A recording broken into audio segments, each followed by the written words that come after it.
Thanks, Saul. Thank you. In addition to the surveys, you'll find iPads under all of your seats if you want to look right now. But it's wonderful to be here. It's an honor to be at Town Hall, and I love being in Seattle all the time to see friends in a beautiful city. I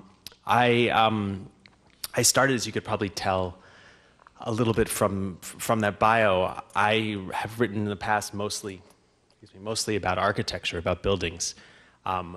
And the thing about that is that when you write about architecture, you can look at the history of the place and the history of the building, and you can talk to the architect.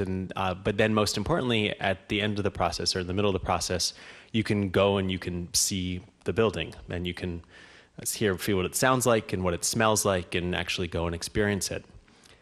Or there are lots of buildings and form cities, and you can, regardless of the sort of complicated history of politics and culture that's made a city, you can still go walk around it, and that's a kind of key, sort of crucial part of the experience. That's something you can that's completely embodied. That you can go there.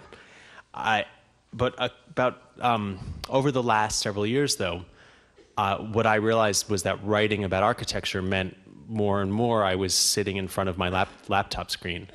And then at the end of the day, particularly since around 2007, when I got an iPhone, I would get up and look at this smaller screen that I carried in my pocket. And that disconnect was incredibly striking to me, that I was ostensibly supposed to be out in the world looking at things, but instead I was always sitting in front of my screen. And even more striking, that world behind my screen seemed not to be a world at all. There were places to shop or talk to friends or all these things that were kind of a landscape of the mind, but there was no physical presence to them at all. There's no way of understanding what was actually back there. The one kind of image we had of it, the consistent image of that world behind the screen was always this, was the internet as some sort of amorphous blob that was infinite and kind of unknowable, and you weren't really supposed to know where you were on it, and it wasn't even really supposed to be that specific and descriptive about what this place was, which always kind of reminded me of the blue marble picture of the Earth, sort of floating in space. That's both meant to say that this is where we are, but it's also too much to understand in some form.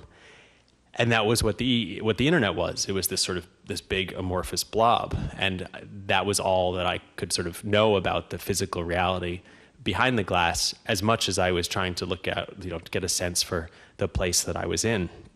And this amounted to a kind of low-grade existential crisis, because how could I sort of know who I was if I didn't know what that world was behind the screen?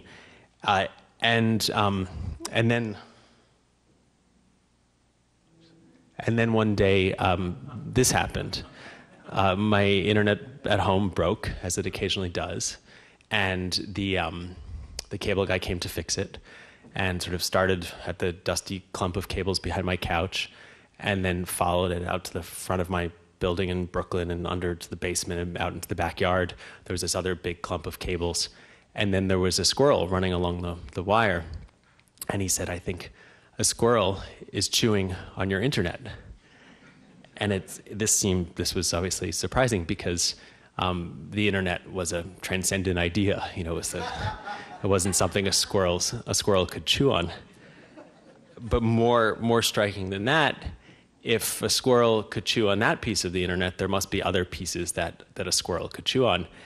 And so I got this image that what would happen if I kind of yanked the cable from the wall and started to follow it. Where would it go? It must go somewhere. There must be some physical path. But all I knew was that amorphous blob. But the thing was, when I started to think about when I started to sort of ask what that place was and could I go visit it, the answer was unequivocally no. Only fools tried to visit the internet, like in this episode of South Park, where the internet breaks, but there's no internet to find out if the internet is broken. So they all become internet refugees in California, because that's where there's internet, and it becomes very, very grapes of wrath. And then eventually, they find the internet, this big version of the router you might have at home. And they play the Close Encounters of the Third Kind song at it to try to wake it up, but that doesn't work. And then eventually one of the little guys climbs up the ramp and unplugs the giant plug in back and plugs it back in. And then he says, the flashing yellow light is steady green, and they're saved, salvation. Or if that's not the internet, then this is the internet. This single box with a red light on it, which is represented in the British sitcom The IT Crowd, where they convince their colleague that they have arranged with the elders of the internet for her to borrow the internet for an office presentation. And then normally it lives at the top of Big Ben because that's where you get the best reception. But they've managed to procure it for the afternoon so she can show it off. And she says, this is the internet, the whole internet? Is it heavy? And they laugh at her and they say, of course not. The internet doesn't weigh anything. It's wireless. But that's the implication. That's what we all think. Or they're the poets who also have their own conceptions of the internet. And my favorite is the writer Christine Smallwood, who points out that the history of the internet is a history of metaphors about the internet, all stumbling around this dilemma. How do we talk to each other about an invisible God? And then she weighs the relative merits of describing the internet as a Tootsie Roll, a hot tub, a highway, or a plane. And then she realizes that actually the internet is probably quite ugly, and she wishes it weren't. She says, that it looked like Matt Damon, or like lines of light written in an invisible sky. And so we're back to that amorphous blob. We sort of can't get away from the lines of light in the sky, this sort of infinite, uncontainable universe that it's impossible to understand. But fortunately, there was one guy who did understand that the internet was a place, or at least could be something else other than this amorphous blob, and that was Senator Ted Stevens of Alaska, who said when he was chair of the Senate Commerce, Science, and Technology Committee, and therefore responsible for legislating the internet is not something you just dump something on. It's not a big truck. It's a series of tubes. And we all laughed at this. We thought this was completely hilarious. And I made fun of him. I mean, again, the internet isn't a series of tubes. It's this transcendent idea. It's this thing that has changed absolutely everything. But for those of us who are preoccupied with the physical world, then it seems like he was a little bit right, that there must be something out there. And it was those tubes that I set out to see.